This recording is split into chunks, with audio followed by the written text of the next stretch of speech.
Bom, gente, voltando aqui, agora a gente vai examinar os nossos incisos do artigo 5º numa sequência, legal?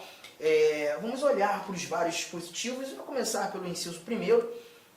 Nós temos aqui o chamado princípio da igualdade, ou isonomia, trazendo para a gente que homens e mulheres são iguais em direitos e obrigações nos termos desta Constituição. E o ponto importante para tratar aqui do princípio da isonomia, ou princípio da igualdade, primeiro, princípio da igualdade,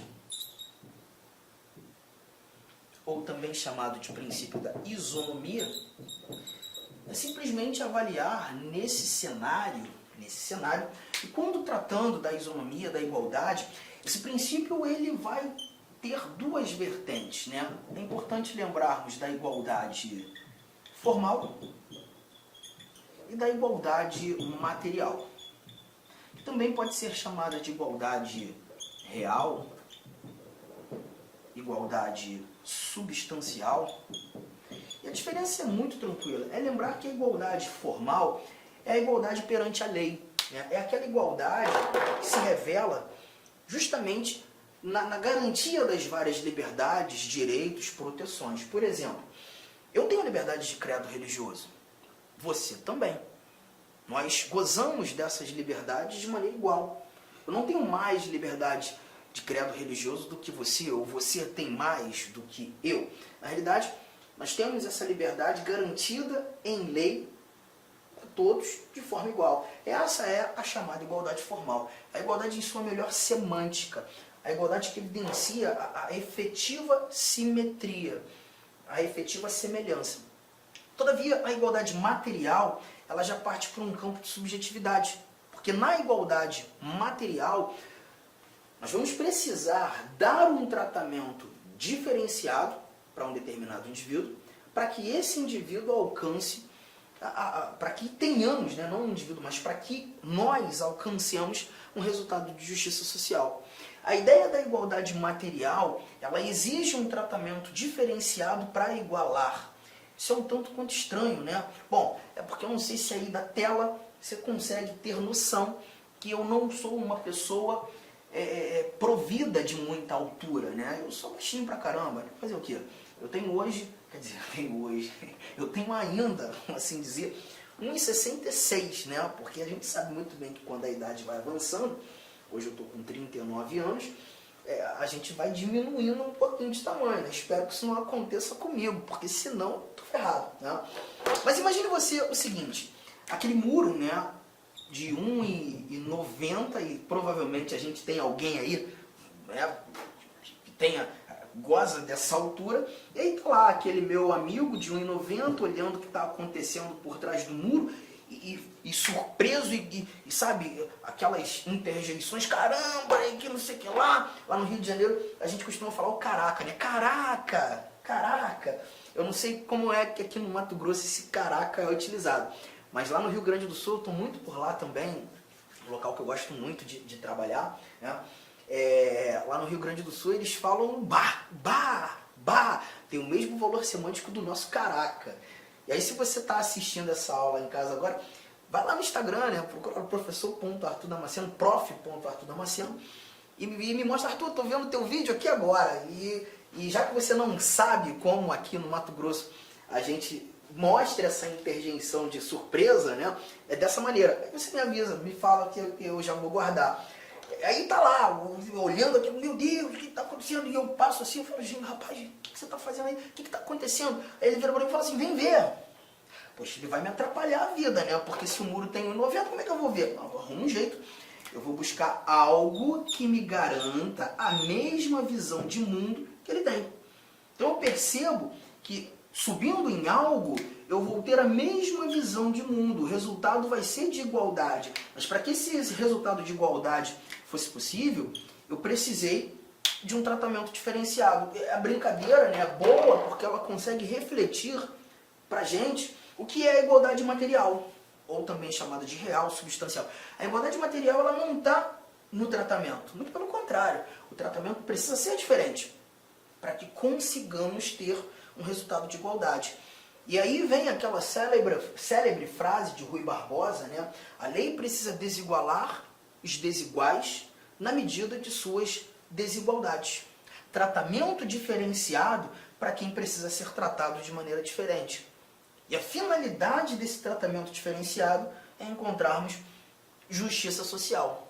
A igualdade material, ela se refina nessa circunstância.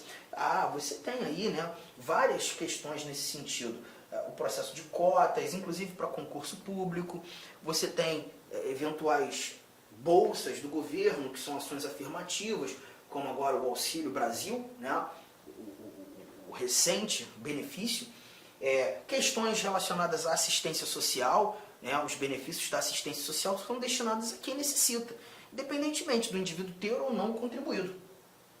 E aí a ideia é justamente garantir a igualdade material. E é justamente o que a gente mata aqui nesse nosso inciso primeiro. Vamos avançar. Inciso segundo, ele já traz pra gente, vou até deixar aqui já um pouco das anotações, ele traz pra gente o chamado princípio da legalidade. Inciso segundo, princípio da legalidade. O que nós iremos encontrar aqui? Leia comigo. Ninguém será obrigado a fazer ou deixar de fazer alguma coisa senão em virtude de lei. Aqui a gente verifica claramente que hoje o Brasil, né, ele garante o império da lei. Garante o império da lei. E esse princípio da legalidade, ele está tanto relacionado aos indivíduos quanto à própria administração. Quando falando da legalidade aos indivíduos, nós temos a chamada legalidade ampla. Essa aqui destinada aos indivíduos, a todos nós, né? Nos mostrando que a nós, indivíduos, é possível exercer tudo aquilo que não é proibido. A proibição é o fulcro da legalidade ampla. É o fulcro da legalidade ampla. Então, se não é proibido, é uma liberdade que eu tenho. Vou fazer. Se não é proibido, eu tenho a oportunidade de agir, de praticar, né? Todavia, esse mesmo princípio da legalidade, ele também gera os seus reflexos para a administração. E aqui a gente já trata da legalidade estrita, essa destinada à administração. E a linha aqui já não é mais da proibição, mas sim da permissão. A ideia é entender que a administração só poderá fazer aquilo que a lei permitir, aquilo que a lei autorizar. Então perceba, a administração não pode agir de maneira arbitrária, de qualquer forma. A administração só faz aquilo que a lei autoriza, que a lei permite. Ultrapassar a autorização legal é evidenciar a administração agindo de maneira ilegal, de forma arbitrária, sem justa causa, o que enseja uma violação a direito fundamental, a direito meu, a direito seu. Então, quando a gente lê sobre o princípio da legalidade, que ninguém será obrigado a fazer ou deixar de fazer alguma coisa senão em virtude de lei, a gente está verificando essas ramificações de entendimento. Outro ponto importante, quando a gente fala do princípio da legalidade, aqui a gente está falando da lei em caráter amplo. A lei em caráter amplo. Então, quando a gente fala de lei aqui, a gente está falando de todo e qualquer ato normativo que estabeleça direitos e obrigações.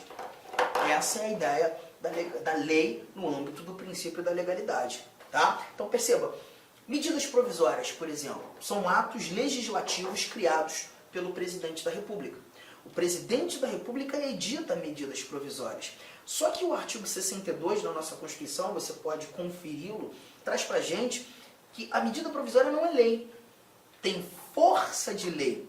Quando o presidente edita uma medida provisória, ele precisa remeter essa medida provisória ao Congresso Nacional e o Congresso Nacional vai deliberar no intuito de transformar essa medida em lei. Ou não. Está percebendo? Então, nessa linha de raciocínio, nós não estamos falando de lei propriamente dita, mas um ato normativo que tem força de lei, mas essa medida provisória estabelece novos direitos, novas obrigações? Perfeitamente. Então está inserida no âmbito do princípio da legalidade. E aí, é muito importante, já fez a sua anotação, é muito importante nós voarmos para um outro dispositivo. Lá no primeiro bloco nosso, estudando direitos fundamentais, nós discutimos esse inciso aqui, ó. Cadê você? Tá aqui. Nós discutimos esse princípio aqui, o princípio da irretroatividade da lei penal. Princípio da irretroatividade da lei penal. Você já o tem em seu caderno. Inclusive, o trouxe quando a gente estava conversando e apresentando exemplos sobre as chamadas normas de eficácia plena. A lei penal não retroagirá salvo para beneficiar o réu. Você está lembrando? Só que o inciso 39, ele diz para a gente o seguinte, ó, que não há crime sem lei anterior que o defina, nem pena sem prévia cominação legal.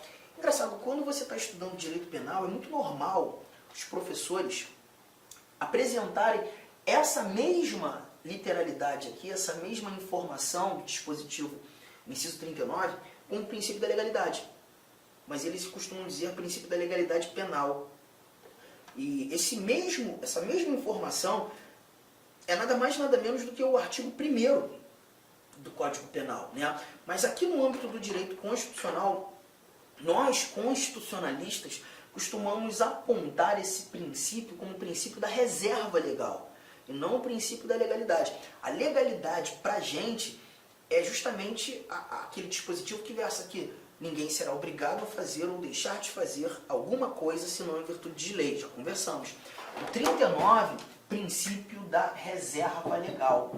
Princípio da reserva legal. E por que chamar de princípio da reserva legal? Porque aqui a gente percebe que não há crime sem lei anterior que o defina, nem pena sem prévia anotação em lei. E quando eu leio lei aqui, a gente não está falando de qualquer ato normativo. Lei, nesse cenário, é lei propriamente dita. Nessa linha de raciocínio, uma medida provisória, que é um ato normativo com força de lei, mas não é lei, mas estabelece novos direitos, novas obrigações. Uma medida provisória não pode definir o que é crime. O presidente da República não pode criar uma medida provisória, editar uma medida provisória e nela estabelecer uma conduta como criminosa. Porque para tratar de crime, para determinar conduta como criminosa, ou até mesmo discutir sobre pena, isso só pode ser previsto em lei propriamente dita. Ou seja, esse assunto, tratar de crime, ou de cominação legal para definição de pena, isso só pode ser previsto em lei propriamente dita. Olá, meus amigos! Inicialmente eu peço licença a vocês, mas essa videoaula é uma videoaula demonstrativa aqui do site Lá Concursos, para que você tenha acesso, que você conheça a qualidade das nossas videoaulas. Olha só, papo reto, esse nosso curso, eu garanto para você que ele é completaço, atualizado, ponto a ponto do digital, e nesse curso aí está todo o conhecimento necessário e suficiente para que você seja aprovado no concurso. A sua prova está nesse curso. Professor, qual que é o investimento? Cara, você vai nem acreditar, é isso mesmo, R$ 119,90. Professor, é o valor da parcela? Não, valor único. Pode parcelar? Sim, nós parcelamos ainda em 3 vezes no cartão de crédito. Pode ter certeza que vai ser o seu melhor custo em benefício de investimento na sua vida. Venha ser guarda municipal do município de Jundiaí. Estuda conosco aqui na Lá Concursos, um site que eu digo para vocês que nós estamos nos especializando em concurso da guarda municipal. Nós estamos fazendo uma campanha aí bastante vitoriosa no município de Jundiaí. Espero vocês aqui na LAC. Forte abraço, fique com Deus. Tchau, tchau.